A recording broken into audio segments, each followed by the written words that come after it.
Life saving drug. আজকে বলবো একটা লাইফ সেভিং ড্রাগের। আপনার কোনোদিন প্রেশার বাড়ে না বা প্রেশার সেরকমভাবে কমে না, কিন্তু হঠাৎ করে কোনোভাবে আপনার প্রেশারটা বেড়ে গেছে বা ধরুন কমে গেছে, তখন আপনি কি করবেন সেই মুহূর্তে?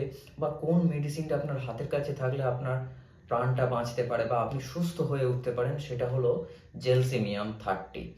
এই জেলসিমিয়াম 30, যদি ধরুন প্রেশারটা আপনার কমে গেছে বা কোনো কারণে হঠাৎ করে একটু বেড়ে গেছে, মাথাটা ঘুরছে, কোনোভাবে আপনি চলতে গেলে পড়ে যাব বলে মনে হচ্ছে, সেই সময় জেলসিমিয়াম 30 2 থেকে 4 ঘন্টা ছাড়া ছাড়া পর পর 6টা ডোজ খান।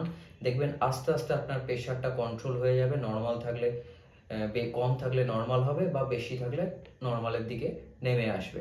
যদি দেখেন যে প্রেশার একদম কম আছে, ওষুধ ছাড়া আর কি খাবেন? ঘন ঘন ইলেকট্রল জল খান। যদি সুগার থাকে তাহলে ওআরএস জলটা অ্যাভয়েড করে বাড়িতে শুধু নুন জল খান। আর